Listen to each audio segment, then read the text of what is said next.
The words hit Susanna Rhodes like a branding iron pressed flat against her chest, searing through every layer of pride she had carefully constructed around herself over the past 3 months. Patrick Hadley stood at the corral fence with his broad shoulders squared, and his jaw set hard as ironwood, his dark eyes fixed on the bay mare who had just trotted straight to Susanna's outstretched hand without a moment's hesitation. The evening sun was bleeding orange and crimson across the Wyoming sky, and the dust from the corral hung golden in the air between them, and Patrick's voice, when he finally spoke, was low and rough and stripped completely bare of the arrogance she had come to expect from him. "Every horse on this ranch would follow you before they follow me," he said. He was not angry. That was the thing that undid her. She had been braced for anger, because anger was the currency of their relationship, the coin they had been trading back and forth since the first day she had stepped off the stagecoach in Laramie in the spring of 1882 with her single trunk and her letter of employment, and her absolute refusal to be intimidated by any man who owned more land than God.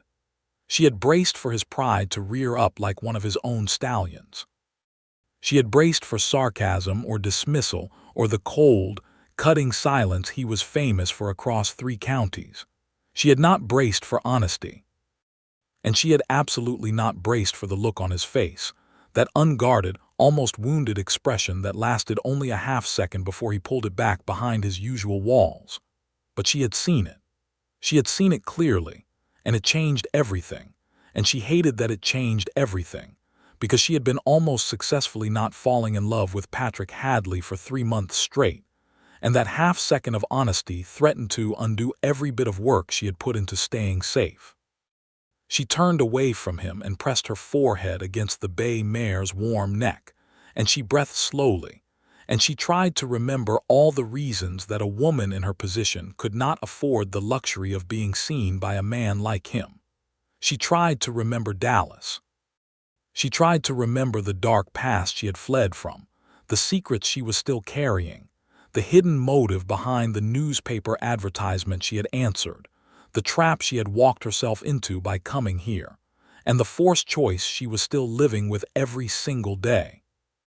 The mare nickered softly and nuzzled her hair, and Susanna closed her eyes, and behind her Patrick Hadley said nothing at all, and the silence between them was the loudest thing she had ever heard. She had arrived in Laramie on the 14th of April, 1882, on a Tuesday morning, with the wind coming sharp off the Laramie Range, and the streets of the town still muddy from 3 days of April rain. Wyoming Territory was not new to hardship, and neither was Susanna Rhodes, but there was something about the particular quality of the light here, that enormous sky pressing down on the flat brown earth with no apology and no softness, that made her feel exposed in a way that even Dallas at its worst had not managed. She had been 26 years old, and she had been running for 11 months, and she was tired in a way that sleep did not fix. The advertisement she had answered had appeared in the Denver Daily Tribune under the heading of ranch employment, and it had been carefully worded, nothing romantic about it, nothing suggesting anything beyond professional need. A cattle operation of significant size in the Laramie Basin required an experienced hand with horses, knowledge of breeding, training, and handling essential, salary negotiable, references required. Apply to P. Hadley, Box 14, Laramie, Wyoming Territory. She had applied. She had provided references that were genuine and verifiable because whatever else she was, she had never been dishonest about her abilities.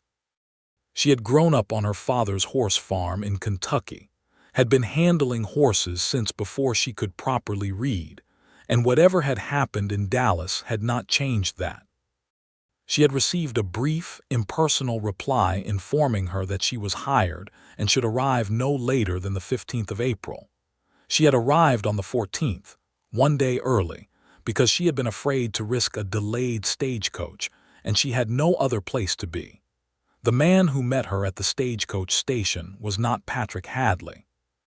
He was a lean, weathered older man named Clem Briggs, who served as Patrick's foreman, and who looked at Susanna with the particular expression of a man who had not been told the successful applicant was a woman, and was now rearranging several private assumptions at significant speed. "Miss Rhodes," he said carefully, touching his hat brim with 2 fingers. "The same," she said pleasantly, and held out her hand to shake, which surprised him further but which he recovered from admirably. He drove her the 12 miles out to the Hadley ranch in the ranch wagon with her single trunk in the back, and he told her about the operation along the way in the measured, informative way of a man who respected competence and was reserving final judgment.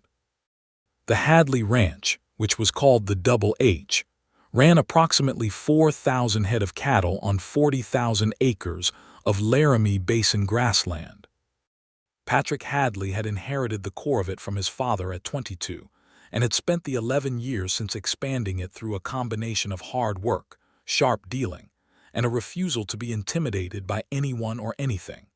He was 33 now, and the ranch was one of the most productive operations in the territory, and he was, Clem said with the carefully neutral tone of a man who was loyal but not blind, not always easy to work for. He particular about his horses. Susanna asked. "He's particular about everything," Clem said, "but his horses especially. Lost a good stallion to bad handling 2 years back, and he hasn't entirely forgiven the world for it." "What happened?" "Previous horse manager panicked during a storm and made a series of poor decisions. Mr. Hadley came back from Cheyenne to find his best breeding stallion with a broken leg and had to put him down himself." Clem paused. "He let the man go before the body was cold." Susanna filed that information carefully. "He knows I'm a woman," she said. "It was not quite a question." Clem glanced at her sideways. "Your letter was signed S. Rhodes." "Yes," she said. "It was." Another pause. "He hasn't said anything to me about it one way or another," Clem offered finally. "But Mr. Hadley reads every reference letter himself, and yours were strong enough that he hired you by return post within a week. So indeed." They arrived at the Double H in the late morning, and Susanna's first impression was of scale and order. The main house was a substantial 2-story structure of timber and stone, well-maintained and unshowy, built for function with the kind of spare dignity that came from a man who had no need to impress anyone. The outbuildings were equally solid: the bunkhouse, the cookhouse, the smithy, the hay barn, and the horse barn, all positioned with sensible logic relative to each other. The corrals were well fenced and clean.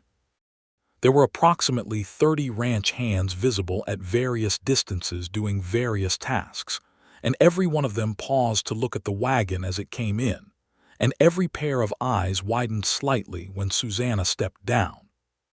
She straightened her spine and lifted her chin, and looked back at all of them with the calm, level gaze she had learned from her father, which communicated clearly that she was aware of the scrutiny and entirely unbothered by it, and that the scrutiny would not change her performance of her duties by a single degree. Patrick Hadley came out of the main house and walked toward the wagon at a measured pace, and Susanna's first clear look at him reorganized several things she had assumed about wealthy cattlemen. She had expected someone florid and thick with prosperity, or alternatively someone wiry and sharp-eyed and parched by the territory. He was neither. He was tall and broad through the shoulders, with the kind of physical capability that came from genuine hard work, rather than just genetics, dark-haired, angular-faced, with eyes so dark they were nearly black in the morning light. He wore working clothes, not the attire of a man who managed from a distance, and he moved with the unhurried certainty of someone who knew exactly what his authority was and had no need to perform it. He stopped about 6 feet from her and looked at her, and she looked at him, and about 3 full seconds passed. "Miss Rhodes," he said. "Mr. Hadley," she said, "you're a day early." "I had no intention of being late." Something shifted minimally in his expression. Not amusement, not quite. An acknowledgement, perhaps, of a first point scored. "Clem told you about the horses," he said. "He gave me an overview."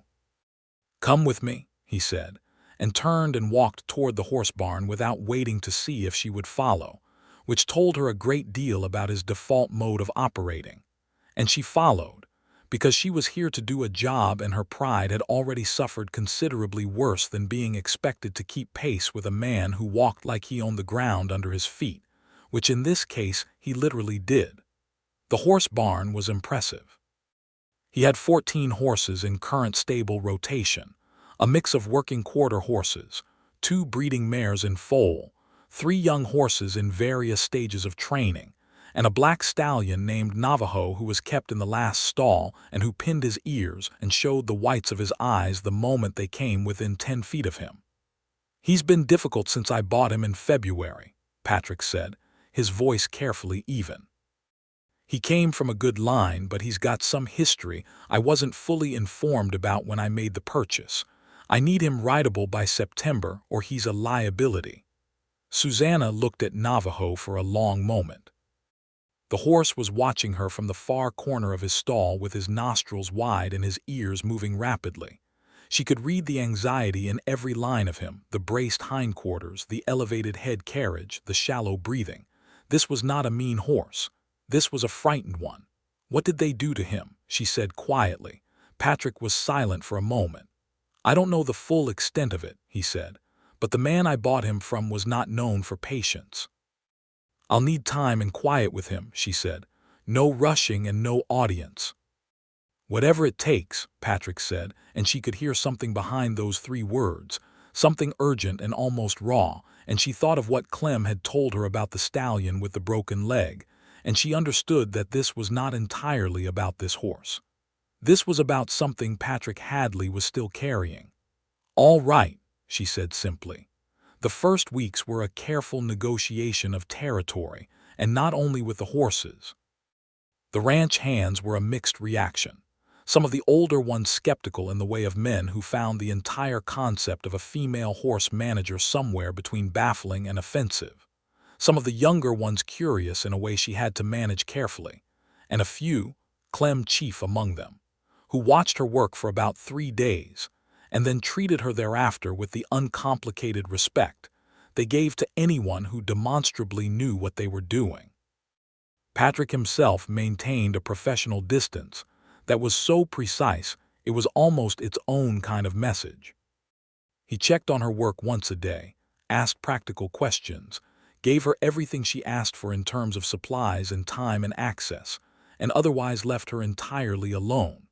He was scrupulously fair and completely unreadable, and Susanna found that the very quality that should have made him easy to ignore made him difficult to stop thinking about.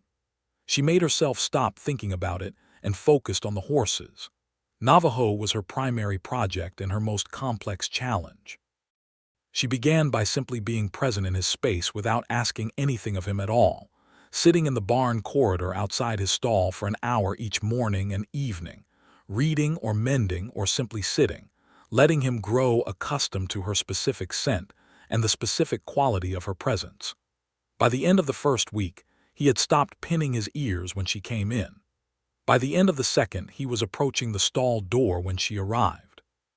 She talked to him constantly in a low, unhurried voice, telling him nothing of particular importance: the weather, the state of the hay, a description of the mountains she could see from the barn door, and he listened with the gradually increasing attention of a creature who was learning that sounds from this particular human did not precede pain. She was sitting outside his stall on a Tuesday evening at the end of her 3rd week, reading a battered copy of a ranching almanac by the light of the barn lantern, when she became aware that she was no longer alone in the barn corridor. She did not look up immediately. "He came to you yesterday," Patrick said from somewhere behind and to her left. "He did," she said and turned the page. "First time he's done that with anyone." "Yes." A pause. She heard him move closer and stop, leaning, she thought, against the stall partition across from her. "How did you do it?" he asked. "I didn't do anything," she said and looked up then. He was indeed leaning against the partition, his arms folded, watching her with an expression that was more open than she had yet seen on him.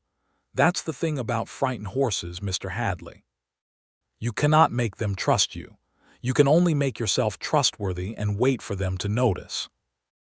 He was quiet for a moment, and something moved through his face that she thought might have been recognition, some private acknowledgement of a truth he had known intellectually and was hearing stated plainly for the first time.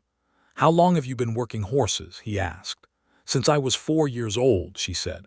"My father had a horse farm in Kentucky." She held his gaze. "He died 6 years ago. The farm went to pay debts." She returned her attention to the almanac. "It was a long time ago." It was not a long time ago.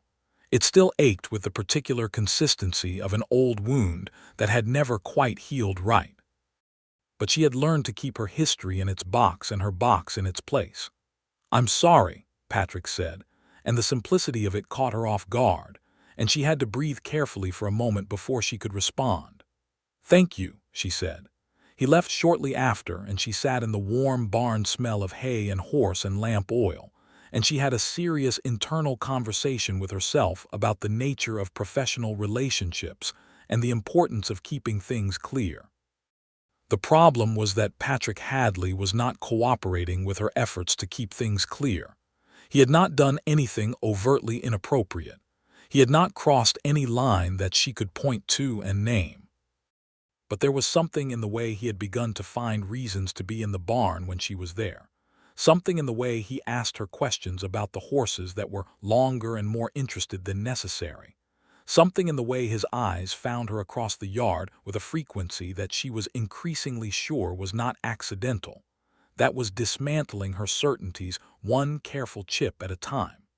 And she had secrets he could not know about. That was the fundamental truth she kept returning to like a tongue, returning to a sore tooth. She had come here carrying a dark past that had not finished with her, carrying a hidden motive that she had not disclosed when she answered his advertisement, and the gap between who she was presenting herself as and who she actually was felt wider with every day that he looked at her like she might be something worth the looking. His name had been Jerome Calloway, and he had been her employer in Dallas for approximately 14 months, from January of 1880 to March of 1881, when she had discovered that the breeding records he had been having her falsify under the guise of routine administrative work were being used to defraud buyers across 3 states. She had not known when she began the work that it was fraud. She had believed it was legitimate record-keeping. When she understood what she was participating in, she had taken the evidence she could gather and left, and she had given that evidence to a U.S. Marshal she trusted, and the Marshal had told her that the case was being built and that she should stay out of Calloway's reach until it was ready to move. Calloway had resources and a long reach, and at least 2 men who had been following her across the territory since she fled Dallas, and the advertisement for a job on a remote ranch in the Wyoming Territory had looked to her like the best available version of somewhere a man with resources might not immediately look. She had not told Patrick this. She had told him she left her previous employment due to a disagreement about management practices, which was true as far as it went. She had not told him that her presence on his ranch might carry a degree of risk, that the men following her might eventually close the distance, that she was not entirely the uncomplicated professional she had presented herself as. She told herself every morning that she would tell him the truth when the time was right. She told herself every evening that the time had not yet been right. She was beginning to understand that the real reason the time kept not being right was that she was afraid of what she would see in his face when he knew, afraid that the trust she had been quietly building here, the trust of the horses and of Clem and the other hands and of Patrick Hadley himself, would collapse the moment she disclosed the full scope of what she was. In early June, Navajo let her put a halter on him for the first time. She had been working up to it for 3 weeks, handling him extensively, letting him associate the feeling of her hands on his face and neck with nothing but calm and the occasional small treat, a piece of carrot or a bit of apple. And on a warm Saturday morning with the barn quiet and the light coming in gold through the high windows, she lifted the halter slowly, and he dropped his nose right into it. And she stood for a moment with both hands resting on his jaw and felt the extraordinary specific joy of an animal choosing to trust you, and found that her eyes were stinging. She heard the intake of breath from the barn doorway and looked up. Patrick was standing there with a look on his face she had never seen before, something open and almost undone, and she understood that this moment meant as much to him as it did to her, and that understanding did more damage to her careful internal boundaries than anything that had preceded it. He said nothing. She said nothing. They looked at each other across the length of the barn, with Navajo standing quiet between them, and something that did not have a safe name passed between them in the silence. And Susanna looked back at the horse and breathed slowly and told herself to be sensible. The crisis she had been waiting for and dreading arrived on a Thursday in the middle of June, which was also the week that the Double H was getting its branding done, and the ranch was at maximum controlled chaos. 30 extra hired hands for the week, and the smell of smoke and the noise of cattle filling every corner of the air. She had been to town that morning for supplies, a routine trip she had made several times before, and on the way back along the main road she had seen, from a distance, a man she recognized. He was riding a roan horse, and he was stopped at the junction of the ranch road and the main road, and he was looking at the Double H signpost with the concentrated attention of someone who was looking for something specific. His name was Deke Moreland, and he was one of Calloway's men, and seeing him here, 12 miles from the Double H, told her that the distance she had believed she had put between herself and Dallas had been an illusion. She did not panic. She had been expecting something like this, even as she had been hoping it would not come. She drove the wagon back to the ranch at a steady pace and unloaded the supplies and went about the rest of her day with every outward appearance of normalcy. And that evening, after the branding crews had settled and the yard was quiet, she went to the main house and knocked on the study door. Patrick opened it himself.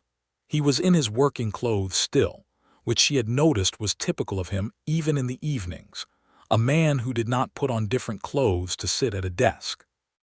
He looked at her face for 1 second and stepped back from the door without a word, and she walked in. The study was a comfortable, practical room lined with the kind of books that actually got read, agricultural volumes and legal texts, and a good deal of American history.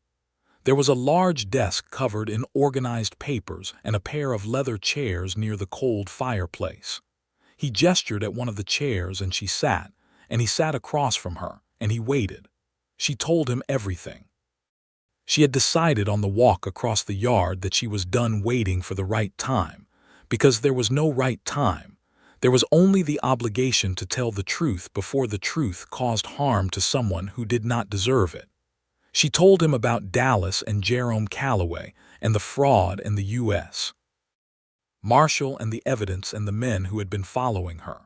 She told him the reason she had answered his advertisement and the way she had not disclosed the full picture in her application. She told him about Deke Moreland at the junction that morning. She told him all of it in a level, steady voice that cost her more composure than almost anything she had ever done. And when she was finished, she looked him square in the eye and waited for the anger or the betrayal or the cold dismissal. Patrick Hadley was quiet for a long moment. His expression during her account had been unreadable in the particular way that she had come to understand meant he was thinking hard rather than feeling nothing. He looked at her steadily, and she looked back, and the room was very quiet. "How long have you been carrying this alone?" he asked. It was not what she had expected. She had to rearrange her prepared responses rapidly. 11 months, she said. "And the marshal, he's still building the case. He wrote to me in May. He said it was close." Patrick was quiet again for another moment. Then he said, "You should have told me when you arrived." "Yes," she said, "I should have. Why didn't you?" She considered lying, considered a practical answer about not wanting to jeopardize her employment, which was true but not the deepest truth, and then she said, "Because I was afraid of what you would think of me." The silence after that was of a different quality.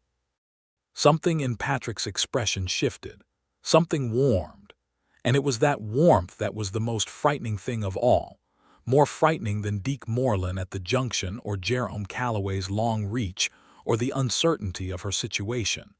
because that warmth was the thing she had been most carefully trying to ensure she never had to see directed at herself. "Miss Rhodes," he said, and his voice was quieter now, "you uncovered a fraud, reported it to the proper authorities, and protected yourself while the case was built. I'm not sure what part of that you expected me to condemn."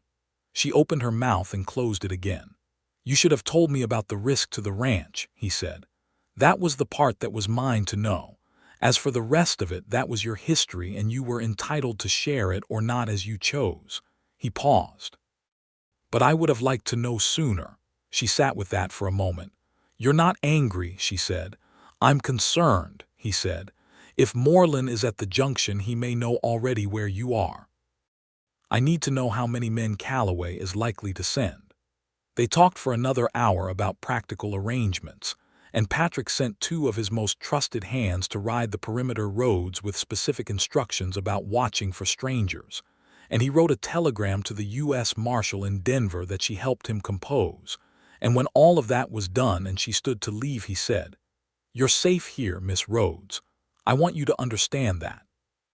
She stood in the doorway of his study and looked at him, this man who had just heard her deepest, most damaging secret and responded by immediately making arrangements to protect her, and she thought that she had perhaps catastrophically underestimated the danger of being known by Patrick Hadley. "Thank you," she said. Her voice was steadier than she felt. "Good night," he said, and she went back across the quiet yard under an enormous Wyoming sky full of stars, and she stood outside the horse barn for a moment before going to her quarters, and she had a reckoning with herself that was long overdue. She was in love with him. She had been in love with him for quite some time, possibly since the morning in the barn when Navajo had put his nose into the halter, and she had seen Patrick Hadley's face in the doorway, and she had been telling herself a great many careful lies about professional distance and practical reasons, and the wisdom of not feeling things, and all of those lies were now clearly insufficient. The question was what to do about it, and the answer she arrived at was that she would continue to do nothing about it, because a man like Patrick Hadley, who was wealthy and established and respected across 3 counties, and who owned 40,000 acres of Wyoming grassland, was not a man who would complicate his life for a woman who was hiding from her past, and she had no intention of making herself into a burden or an embarrassment for a man who had been nothing but decent to her. She resolved this firmly and went to bed and did not sleep particularly well. The situation with Deke Moreland and Jerome Calloway came to a head 2 weeks later in a way that was faster and less dramatic than she had feared, which was a mercy. The U.S. Marshal, a man named Frank Alderman, arrived at the Double H on a Wednesday morning with 2 deputy marshals and a federal warrant, and he told them that the case against Calloway had moved to its final stage, and that Calloway had been taken into custody in Denver the previous Saturday. Moreland and the other man who had been following Susanna were picked up at a hotel in Laramie the same day. Marshal Alderman was a compact, careful man in his mid-40s who shook Susanna's hand with evident respect and told her that her evidence had been central to building the case and that her testimony might be needed at trial, but that she was in no danger and could consider the matter effectively concluded. She stood in the yard of the Double H in the warm July sunshine and felt the weight she had been carrying for 11 months lift off her shoulders in a single clean movement, and it was so sudden and so complete that she had to press her hand against the corral fence to steady herself. Patrick was standing 3 feet away. He had been present for the entire conversation with Alderman, had stood beside her with the unobtrusive solidity of a man who was making clear by his positioning alone that she was not standing alone in this, and when Alderman and his deputies rode out and they were left in the yard together, he looked at her and said nothing, and she looked back at him and said nothing, and the July air was warm and smelled of grass and distance. "It's over," she said, not to him specifically, partly to herself. "Yes," he said, "I owe you an apology," she said, "for not telling you sooner, for the risk I brought here without full disclosure. You apologized already. I know I'm doing it again." She looked at him steadily. It mattered to me that you were not harmed by my choices." Something moved across his face at that, some private and significant shift, and he said, "Why?" It was a direct question asked in a direct tone, and she had just finished 11 months of not being fully honest, and she was tired of it, and the July sunshine was warm and the weight was gone from her shoulders, and she said, "You know why, Patrick?" It was the first time she had used his given name. She had not planned it. It arrived with the weight of everything that had been accumulating between them since April. All the mornings in the barn and the evenings in the study, and the way he looked at her across the yard, and the half-second of unguarded honesty she had seen on his face in 100 different moments, and it landed between them with the finality of a door opening. He crossed the 3 feet between them in one step and stopped, close enough that she could see the dust on his collar and the dark intent in his eyes, and he said, "Susanna," just her name. The way he said it stripped everything down to the essential. "This is probably inadvisable," she said. "Probably," he agreed, and his voice was very quiet. "I work for you. You do. That complicates things considerably." "It does," he said, and reached up and tucked a strand of hair back from her face with a touch so careful it barely happened, and she stopped breathing entirely for a moment. "Patrick," she said. "I know," he said. "I know all of it, every complication. I've been listing them for 3 months." He paused. "It hasn't been particularly effective." She laughed, which surprised her. It was a small, breathless laugh, but it was genuine, and she saw something in his face ease at the sound of it, something that had been held very tight for a long time. "Me neither," she admitted. He did not kiss her then. She thought later that this was characteristic of him, this deliberate restraint, this choice to hold back at the moment when most men would have taken the opening, and she understood that he was giving her room, giving her the choice, not assuming anything based on her admission. It was more respectful than she had known how to expect, and it affected her more than a kiss would have. "Have dinner with me tonight," he said, "properly, in the dining room." She looked at him. "With the hands watching," the corner of his mouth moved, "with the hands watching." She understood what that meant. He was not interested in keeping this private or managing appearances. He was telling her clearly that he intended to be transparent, that he was not ashamed of whatever this was becoming, that he was prepared to let the ranch see him at dinner with his horse manager and own the implications of it. On a ranch like the Double H, where 30 men worked in close proximity and everything was seen, that was a declaration of a particular kind. "All right," she said. "Tonight." That dinner was the beginning of something that Susanna had not quite believed she was capable of any more. Not since Dallas. Not since the long, frightening year of hiding and moving and carrying secrets. It was not easy, and it was not simple, and Patrick was not an easy man. He was proud and sometimes inflexible, and his certainties about the right way to do things were deeply set. And she had her own pride and her own certainties, and they disagreed with considerable frequency and occasionally spectacular volume. But underneath all of it, underneath every argument and every silence and every moment of friction, there was this bedrock of being genuinely known by another person and knowing them in return. And Susanna had not realized how starved she had been for that until she had it. He told her his own secrets in the way of someone who had not had a great deal of practice in the telling. Over several evenings in the study, with the lamp lit between them and the night sounds of the ranch coming through the open windows, she learned about his father, who had built the ranch through methods that were not always clean, and who had died leaving Patrick a substantial inheritance and a complicated legacy. She learned about the older brother, James, who had left Wyoming at 19 and gone east and had not come back, and who Patrick had not heard from in 7 years. And she could hear the wound of it under the careful words he used to describe the situation. She learned about the stallion with the broken leg and what it had taken out of him to make that particular decision, the weight of it that he still carried. She told him in return about her father, who had been gentle and brilliant and hopeless with money, and about the slow erosion of the Kentucky farm and the years of watching something she loved diminish. and about the relief that had underlaid the grief of his death, because at least the watching and the waiting had ended.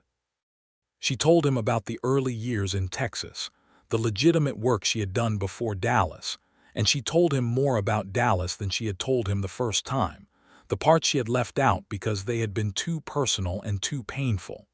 He listened. That was the thing that continually surprised her about him, given his public persona of the decisive, self-sufficient cattleman who did not require input from anyone. When she talked, he was entirely present, entirely attentive, not waiting for his turn to speak but actually listening, and the quality of that attention was something she found she could not be casual about. By late July, they were taking evening rides together after the day's work was done. On the long summer evenings when the light lasted until nearly 9 o'clock, and the grassland went golden, and the air cooled, and the mountains sat blue and enormous on the western horizon. They rode side by side without a great deal of conversation, and these rides became the part of her day she most looked forward to. The uncomplicated pleasure of moving through the beautiful country beside someone whose company she had grown to treasure. He kissed her for the first time on one of these rides, on an evening in early August when they had stopped at the top of a low ridge to watch the sunset, and the horses were ground-tied and grazing, and the sky was doing something extraordinary in shades of copper and rose. And Patrick had looked at her for a long moment and then leaned across and kissed her with the same deliberate restraint that characterized everything he did, careful and certain, and absolutely sure of what he meant by it. She kissed him back with equal certainty, and felt the last of the careful distance she had maintained between herself and genuine happiness dissolve like frost in the morning. The ranch hands, who had been watching the evolution of the situation with the keen attention of men who live in close quarters and have very little private entertainment, were largely unsurprised and wholly supportive, Clem most prominently of all, who told Susanna over the horse barn fence one morning that it was about time, and that Mr. Hadley had been considerably easier to work for in the past month, which she suspected was Clem's version of a full endorsement. Navajo made his final progression to being fully rideable in the middle of August, and the morning Susanna rode him for the first time in the main corral was one of the significant mornings of her professional life. The big black horse moved under her with a power and a willingness that was extraordinary, all the anxiety gone out of him, and she took him through his paces with the quiet pride of someone who has done the patient long work and arrived at the true outcome. Patrick was watching from the corral fence, had been watching since she went in, and she could feel his attention like a physical thing. When she brought Navajo to a halt in the center of the corral and looked over at him, he was leaning on the top rail with his arms folded, and the expression on his face was the one she had come to know as his version of profound feeling, that contained, careful look that she now understood was not absence but restraint, not indifference but an emotion too large for casual expression. He said nothing for a moment. Then he said, "I owe you more than your salary for that horse alone." "He did the real work," she said. "I just stayed consistent." Patrick shook his head slowly. "Every horse on this ranch would follow you before they follow me," he said. And then they were in the evening at the corral where this had begun, where the words had landed like a branding iron, and she had stood with her forehead pressed to the bay mare's neck, and tried to remember all the reasons she should keep her careful boundaries intact, and she had failed completely at remembering any of them, because the person who had needed those boundaries was the person she had been when she arrived in April, frightened and burdened and alone, and she was no longer that person. She lifted her head from the mare's neck and turned to face him. He was still at the fence, had not moved, was watching her with that dark, serious attention that she had stopped trying to be unaffected by. "Patrick," she said. "I meant it as a compliment," he said, and there was something almost tentative in his voice which was rare enough that it made her chest ache. "I've had this ranch my whole adult life, and I've never had a hand with horses the way you do. I'm not sure I have words for it. The way they respond to you, the way you read them, it's something I've never seen."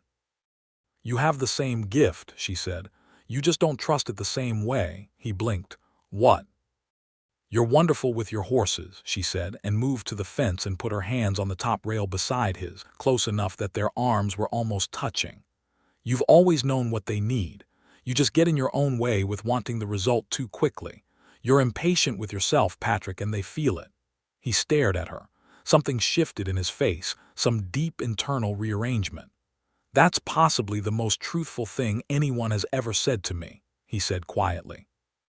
"I have a talent for telling you true things you don't particularly want to hear," she said. "You might want to consider that before making any long-term plans." The last of the sunset was fading behind the mountains and the first stars were showing, and the horses in the corral were settling for the night, moving together in the blue-gray dusk with the quiet companionship of animals who are safe. Patrick was very still beside her at the fence, and she could feel the weight of whatever he was about to say before he said it. "I want to marry you," he said.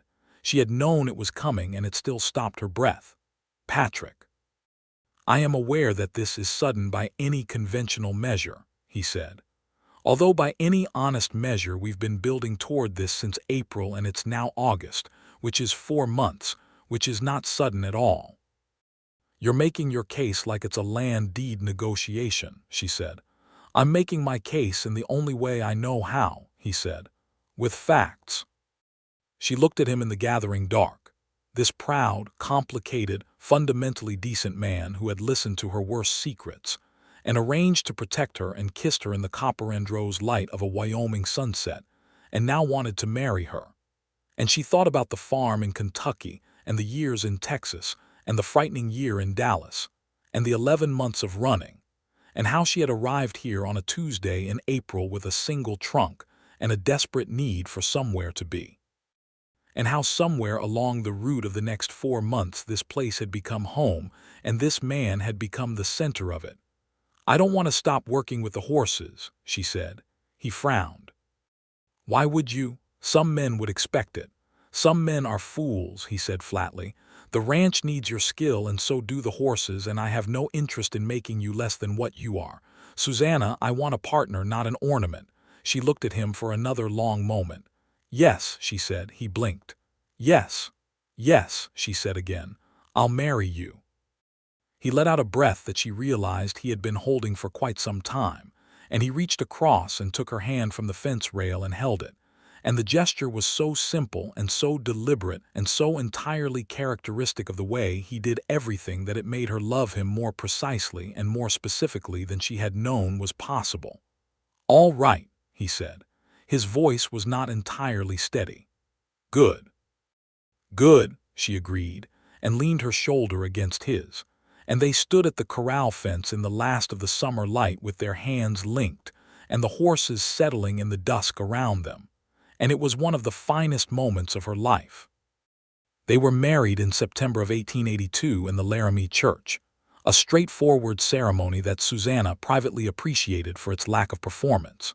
She wore a dress she had made herself from fabric chosen in Laramie, a deep blue that Clem later told Patrick was exactly the color of the Wyoming sky in October, and Patrick wore a clean dark suit that she had not seen before, and which told her there were still depths to this man she had not yet fully mapped.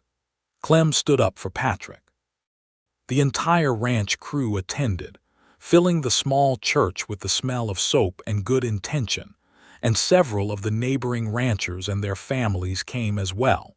And the minister said the words that needed to be said, and they said yes to each other in front of all of them, and it was done.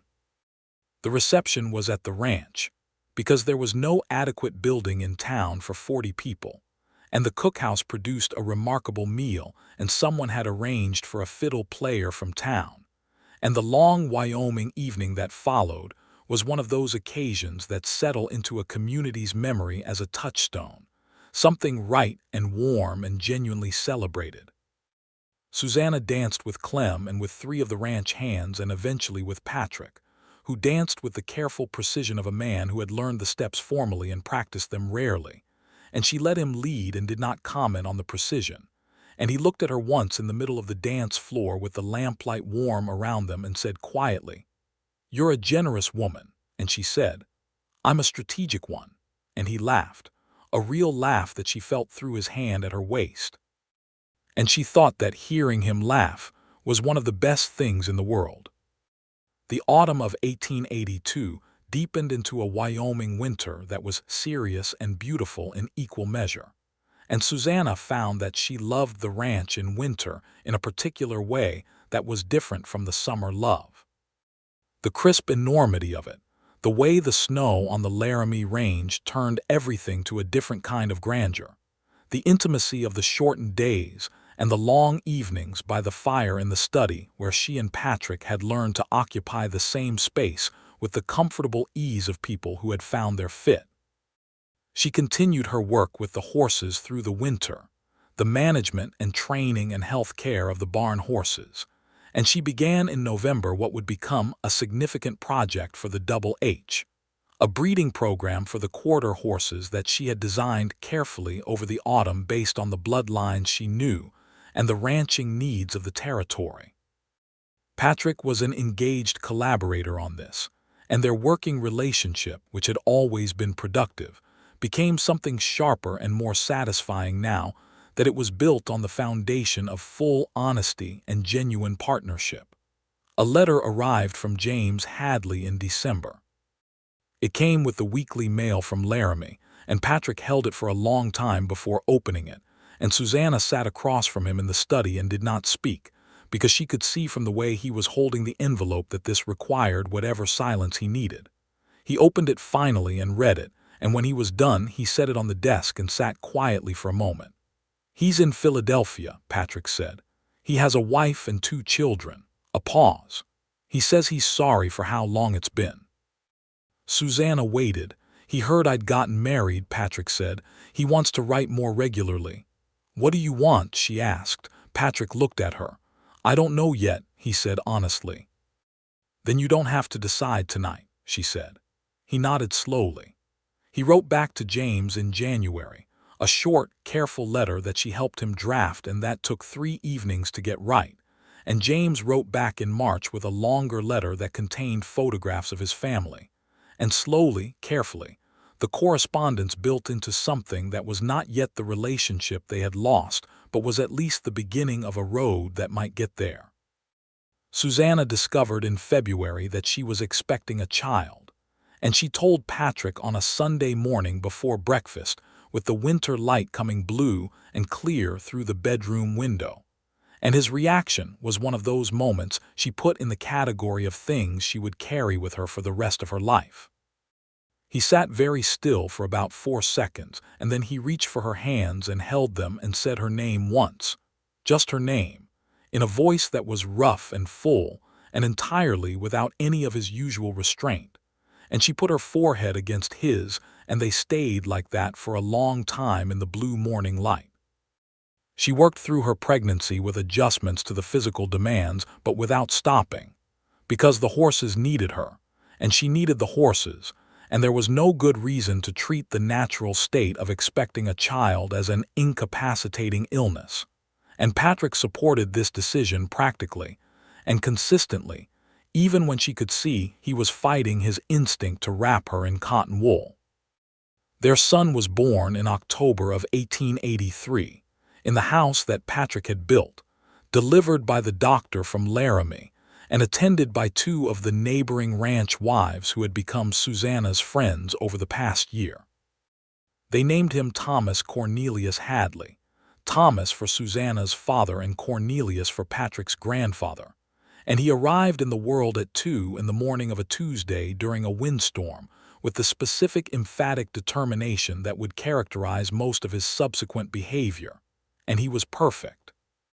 Patrick held his son for the first time with the particular expression of a man who has been entirely remade in a single moment and knows it, and Susanna watched him from her pillow, tired and proud and flooded with a love so large it was briefly disorienting, and she thought about the morning in April of the previous year, when she had stepped off a stagecoach in Laramie with a single trunk and no clear idea of what came next. She thought about Jerome Calloway, whose trial had concluded in September of 1882 with a conviction and a substantial prison sentence, that chapter fully and finally closed. She thought about the U.S. Marshal Frank Alderman, who had sent a letter of congratulation when she wrote him about the verdict and the wedding in the same dispatch, with a dryness that suggested he found the combination amusing.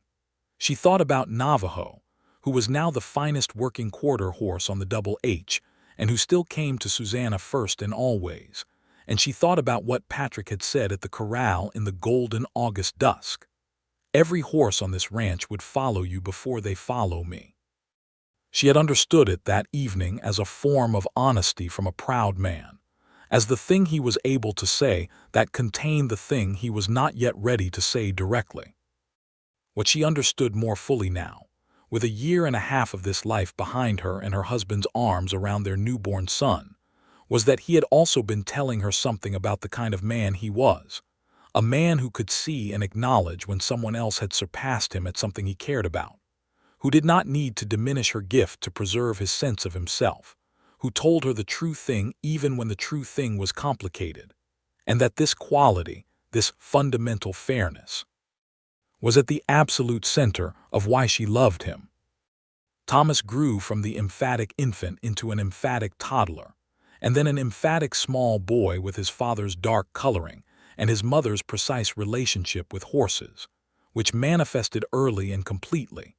Patrick discovered when he found his 3-year-old son standing solemnly in front of Navajo's stall conducting what appeared to be a serious, one-sided conversation with the horse. He had come to find Susanna and brought her back to look, and they had stood side by side in the barn doorway watching their small son talk earnestly to the large horse, and the horse had his head down and his ears forward, and was listening with every evidence of genuine interest. And Susanna and Patrick had looked at each other, and she had seen in his face the same thing she felt, something enormous and warm and specific to this exact life they had built together. "He gets it from you," Patrick said quietly. "He gets it from us both," she said. "You just haven't noticed yet what you're teaching him." He put his arm around her shoulders in the barn doorway, and they watched their son with the horse in the morning light, and Patrick said, "I'm glad you were early." She looked at him. "Pardon, you arrived a day early," he said. "The 14th instead of the 15th. I've thought about it a number of times. If you'd arrived on the day you were expected, I was planning to be in Cheyenne for a meeting that morning, and you would have gotten Clem and a room in the bunkhouse and a very different first impression. You changed your plans when I arrived early. I was in the yard and I saw the wagon," he said. "I thought, either something's wrong or my new hire arrived ahead of schedule. I decided to find out which." She thought about the morning he had walked toward the wagon at a measured pace and looked at her for 3 full seconds and said her name. She thought about all the small pivots and decisions and arrivals that had accumulated into the life she was currently standing in the middle of. "I was afraid of being late," she said. "I know," he said, "and I'm glad." Thomas had decided to climb the stall door, and Patrick moved forward to intervene with the patient efficiency of a father who had learned precisely how fast a small boy could move and how high he could get in the time it took to have a brief conversation. And Susanna stayed in the doorway and watched them, the tall man and the small boy and the large, patient horse, and she was 30 years old and entirely in love with her life. In the spring of 1885 she discovered she was expecting again, and this time she told Patrick at the breakfast table with Thomas in his chair between them, consuming eggs with the focused dedication that characterized his relationship with all food.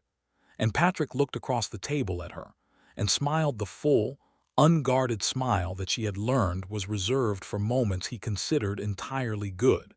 And Thomas looked at his father's expression and then at his mother and said, "What?" with the practical curiosity of a 4-year-old who doesn't like to miss things. "You're going to have a brother or sister," Susanna told him. Thomas considered this with the gravity it deserved. "A horse would be better," he said. "Thomas," Patrick said in his father voice. "He's not wrong in principle," Susanna said, and Patrick looked at her with the expression she privately called his "I cannot believe I married this woman and thank heaven for it" expression, which she had catalogued with considerable fondness. The second child was a girl, born in November of 1885, and they named her Clara Grace Hadley. Clara for no one in particular, except that it was a name they both liked, and Grace for Patrick's mother, who had died when he was 14, and whose quiet influence he still carried in ways he rarely talked about but which Susanna could see when she looked carefully. Clara arrived with the same punctuality and efficiency that characterized Patrick's approach to most things, and was from the first a tranquil, watchful child who studied everything with her dark eyes before committing herself to an opinion. Thomas was charmed by her. He had accepted the news of her existence with a 4-year-old's philosophical pragmatism, and had spent the remaining months of the pregnancy building her a series of increasingly elaborate wooden toys, with Patrick's help, that demonstrated more enthusiasm than technical skill. And when she was actually there, and real and small and available to be a sibling, he was attentive and proprietary in a way that made both her parents equally exasperated and moved. The spring of 1886 brought the trial of Jerome Calloway's remaining associate, a man named Garrett who had been part of the fraud from the beginning, and who had been harder to locate and prosecute than Calloway himself. Marshal Alderman wrote to Susanna asking if she would be willing to provide written testimony, and she discussed it with Patrick and then wrote the testimony carefully and sent it, and Garrett was convicted in April, and the last open thread of that dark chapter was finally completely closed. She told Patrick after she received the confirmation of the verdict, and he listened and nodded and said, "Done," with the finality of a man closing a gate. Then he said, "Are you all right?" She thought about it honestly.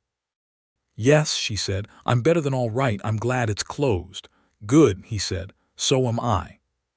The Double H continued to grow through the mid-1880s, expanding its cattle operation and developing the horse breeding program that Susanna had built into one of the finest quarter horse operations in the territory, with buyers coming from as far as Colorado and Montana to look at the stock.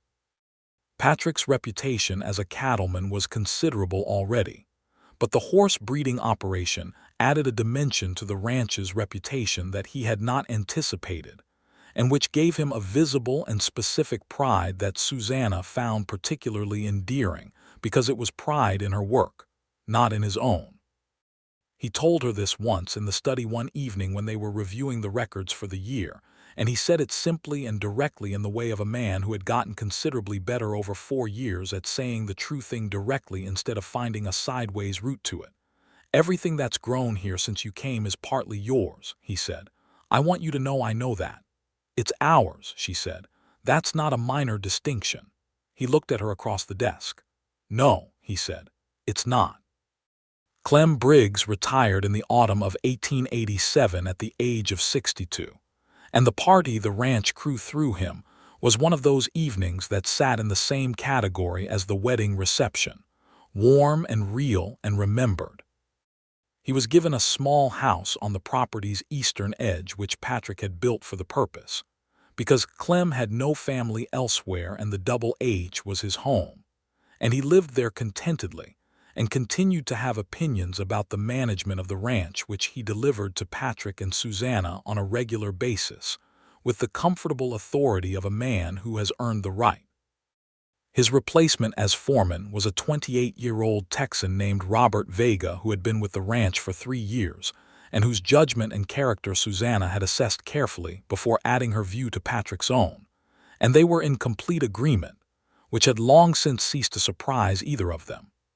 James Hadley came to Wyoming in the summer of 1888, his first visit in 15 years, with his wife Margaret and his 2 children, a boy of 12 and a girl of 9. The prospect of the visit had carried a weight of complexity for Patrick in the months leading up to it, and Susanna had been careful in those months to be present without pushing, to make space for him to work through what he needed to work through without trying to navigate it for him. James arrived and was a man who looked like Patrick seen through a slightly different light, the same height and darkness but something different in the expression. Something that had spent 15 years in cities and had the particular quality of a person who was not certain of his welcome and was trying not to show it. Susanna liked him within the first hour and liked Margaret within the first 10 minutes, and Thomas and James's son struck up an alliance based on a mutual interest in horses that bypassed the adult complexities entirely. The conversation between Patrick and James that mattered happened on the second day, in the study with the door closed, and Susanna took the children to the horse barn and let the time pass and said nothing when Patrick came to find her 2 hours later with red around his eyes and the look of a man who had put something down that he had been carrying for a very long time. "All right?" she asked him. "Yes," he said. He looked at Thomas and James's boy, who were arguing cheerfully about the relative merits of two different horses. "Better than all right." She put her hand on his arm and he covered it with his own, and that was enough. James and Margaret came back to Wyoming every summer after that, and the two families built something that was not the simple closeness of brothers who had never been estranged, but was something genuine and growing, shaped by honesty about the years lost and the intention to not lose any more. Patrick and James wrote to each other every month, and the letters, Susanna knew from the ones she had seen, were not formal correspondence but real conversation, the kind they apparently had not had even when they lived together, and she thought there was something in the estrangement and reconciliation that had allowed them to become closer than they might have been without it. Thomas turned 9 in October of 1892 and was, by any honest assessment, the most horse-mad child in Laramie County, which was saying something given his competition. He had been riding since he was 3, working seriously with horses under his mother's guidance since he was 6, and he had a gift for it that was not simply imitation of what he had grown up watching. It was native. It was his own. Susanna watched him work with a young horse one afternoon that autumn and felt the specific complicated joy of seeing something that was beyond her own teaching in someone she loved most in the world. She told Patrick that evening and he listened and then said, "He's going to take this further than we have." "Yes," she said, "he is." "Good," Patrick said, and she heard in the single word the full, uncomplicated pride of a father who wanted nothing from his son, except for him to be himself as completely as possible, and she loved him for it with a precision she had not stopped being grateful for.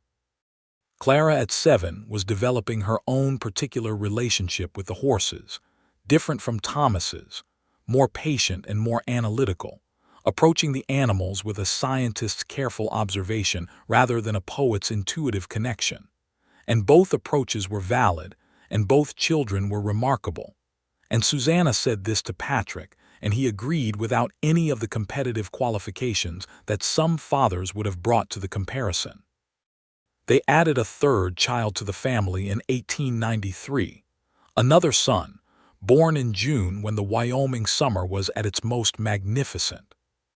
They named him Samuel James Hadley, Samuel for Patrick's father despite the complicated legacy, because Patrick had decided that the complicated legacy was part of his history and his son's history, and could be named and carried without being surrendered to. And James for his brother, which made James cry in Philadelphia when he received the letter, and write back a reply that took 3 pages to say thank you adequately. Samuel arrived into a household that had found its shape and its rhythm over 11 years of genuine partnership. And he arrived into a family that knew how to make room for something new. And he arrived into the world with Susanna's coloring and Patrick's temperament, which Patrick privately found both amusing and instructive. The Double H in 1895 was 45,000 acres and 5,000 head, and the finest quarter horse breeding operation in the Wyoming Territory. And it was managed by a husband and wife who had built it together from the partnership that had begun at a corral fence in the August light of 1882. Patrick had the reputation he had always had, the decisive and sometimes inflexible cattleman who expected everything done right and made no apologies for the expectation. And he had a second reputation now that had grown alongside it, of a man who had the wisdom and the luck to find the right partner, and the sense to know it when he did. Susanna had the reputation of the finest horse person in the territory, and a woman who could walk into a barn and settle every horse in it by her presence alone, which was only slightly an exaggeration, and she had the reputation of someone who had built something lasting and valuable, which was entirely accurate. Clem Briggs died in the winter of 1896 at the age of 71, peacefully in his house on the eastern edge of the property, and the grief was real, and the funeral was attended by every person connected to the Double H, and several who were not but who had known him in the territory over the decades. Patrick spoke at the service with the directness and lack of ornament that characterized him at his best, and said that Clem had been the foundation of this ranch before he arrived, and had remained its moral center for 30 years, and that there was no adequate accounting for what a person like that contributed to a life. He sat down beside Susanna after, and she put her hand in his, and he held it through the rest of the service. Thomas at 14 was working with horses with a skill that drew attention from ranchers across the territory, and he had begun to think about what he wanted to build with that skill when he was grown, and the conversations at the dinner table about breeding programs and training methods and the future of the Western cattle industry were among the best things Susanna knew. Patrick engaged with his son on these topics with the focused interest he brought to everything that mattered to him, and she watched them across the table, her husband and her eldest child deep in some argument about bloodlines, and felt the particular abundance of a life that had exceeded what she had known to hope for. Clara at 11 was showing an interest in the ranch management side of the operation, the accounting and the business records, and the negotiations with buyers that Patrick conducted from the study, and Patrick had begun including her in some of this work, with the matter-of-fact assumption that she was competent and interested, which she was, and Susanna found in this a mirror of her own history, a father who showed a daughter the work without limiting what she might do with the knowledge. Samuel at 3 was primarily interested in getting as close as possible to as many large animals as could be achieved in a given day, and was supervised accordingly. In the late summer of 1897, Patrick came into the horse barn where Susanna was working with a young mare and stood in the doorway for a moment, and she looked at him and saw something in his face that she read as important. "What?" she said. "I've been thinking," he said. He came in and stood beside her at the stall door and looked at the young mare for a moment. "I want to expand the breeding program, take on a partner operation. There's a family in Colorado with a complementary bloodline, and they've been approached twice already by buyers from back east, and I think if we don't move soon we lose the opportunity." "Tell me about the bloodline," she said. He told her in detail, and she listened with the focused attention she brought to anything involving horses, asking specific questions, and the conversation lasted 40 minutes and covered everything from the specific genetics to the logistics and the financial structure and the potential markets, and at the end of it she said, "Do it. Write to them this week." He looked at her. "That's your conclusion?" "It is. The bloodline is exactly what we need to take the next generation of our breeding program where I've been wanting to take it for 3 years, and the terms you're describing are reasonable, and yes, do it."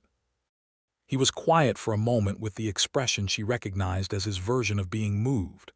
"I used to make every decision on this ranch alone," he said. "I know," she said.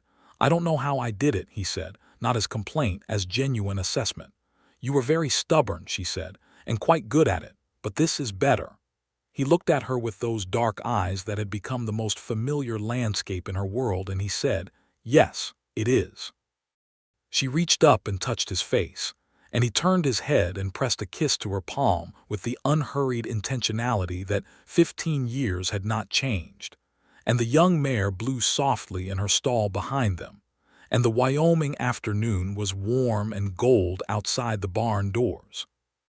The partnership with the Colorado breeding operation was established in the autumn of 1897 and proved over the following years to be everything they had hoped, introducing a bloodline that brought new strength to the Double H quarter horses and opening markets in Colorado and New Mexico that expanded the operation's reputation further south.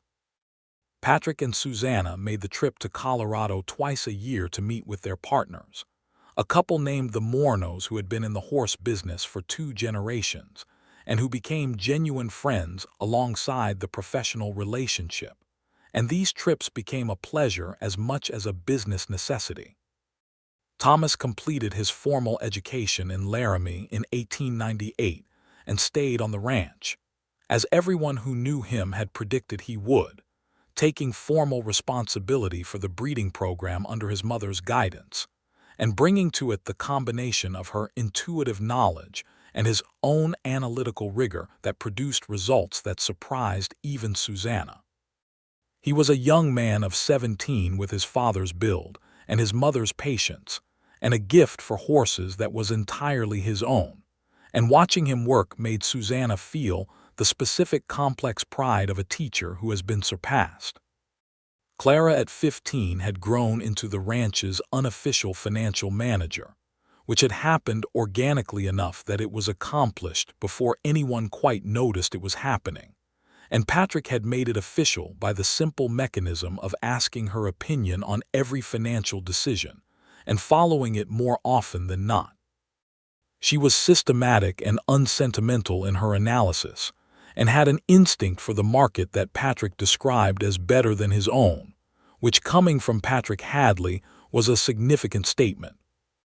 The winter of 1899 brought the heaviest snow in the Laramie Basin in 20 years, and the ranch was snowbound for 12 days in February, which was a genuine crisis in terms of feed supply and stock health, and required the kind of round-the-clock coordinated effort that tested an operations organization to its limits.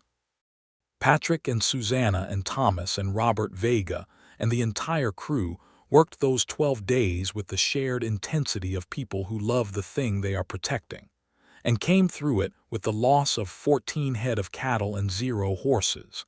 And the exhaustion on the far side of it was the clean kind, the exhaustion of having done everything that could be done.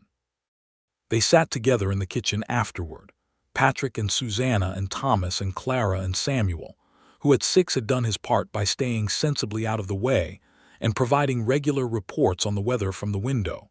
And the warmth of the kitchen after 12 days of cold was the finest thing. And Patrick poured coffee and they sat around the table and did not say very much because there was not much that needed to be said.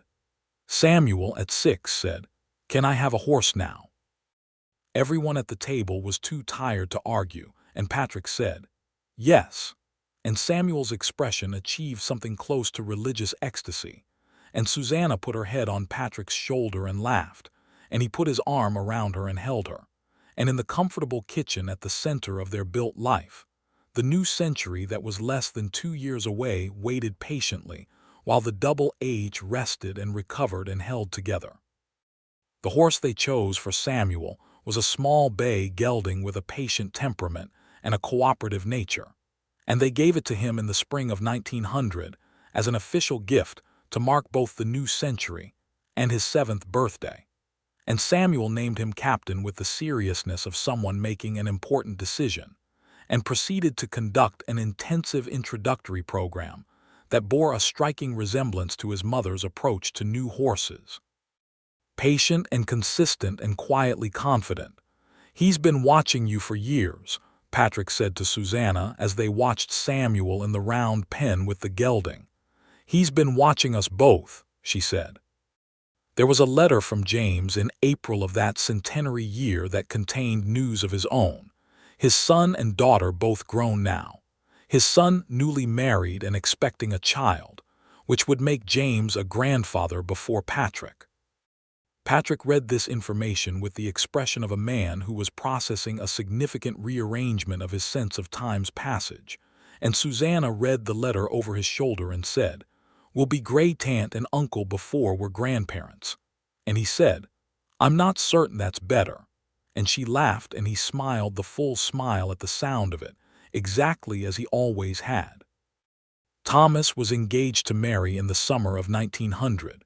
To a young woman named Helen Carter who had grown up on a ranch outside Laramie, and who had, among her many other qualities, a good clear rapport with horses that Susanna had assessed as genuine on their first introduction, and Patrick had assessed as approved on the basis of Thomas's obvious happiness.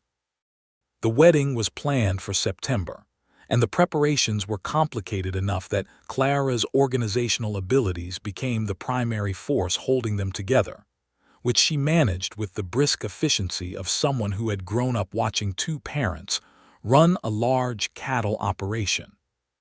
The summer of 1900 on the Double H was warm and long and full, the work of the ranch proceeding with the settled competence of a well-run operation in good years, the breeding program producing the finest results it had yet achieved, the cattle operation expanding carefully into new grazing ground to the north that Patrick had been negotiating for 2 years.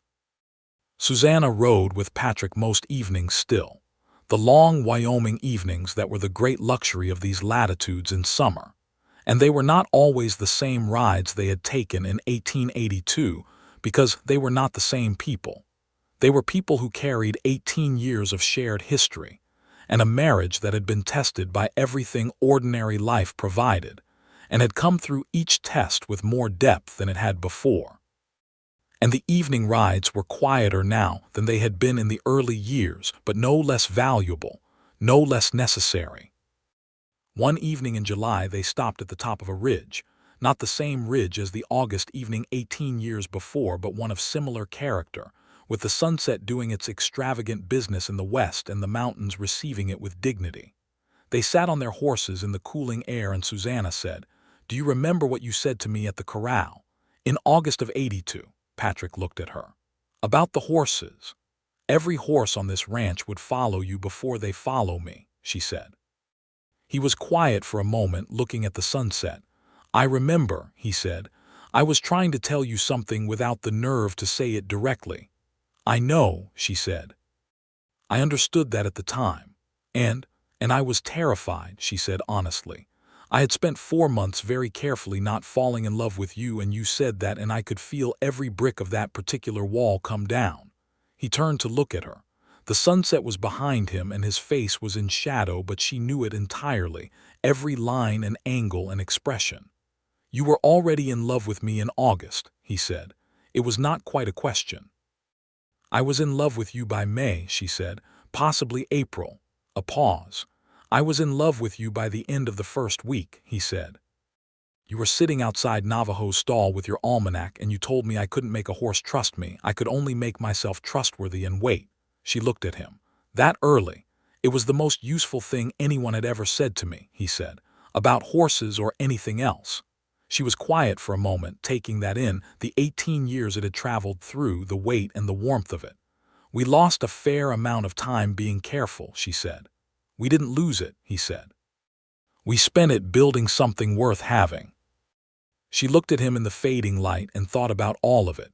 The April Tuesday and the single trunk and the frightened black horse, and the fraud that was behind her and the proud, complicated man who had looked at her for 3 full seconds before saying her name, and the August evening at the corral when he had told her the truest thing he knew how to tell her and waited to see what she would do with it, and the 30 years ahead that they did not know about yet, but which she understood with a certainty that had nothing to do with prediction and everything to do with foundation. "Yes," she said, "we did." He reached across from his horse to hers and took her hand, and they sat in the last of the July light on the ridge above the Double H, above the 45,000 acres they had built, and the horses in the corrals, and the 3 children who were their particular and irreplaceable achievement, and the house that was the center of the life they had made. And Patrick Hadley held Susanna Rhodes Hadley's hand in the warm Wyoming evening, and the mountains went purple and then gray, and the first stars appeared. And the horses stood patient and content beneath them, and the world was entirely, abundantly good.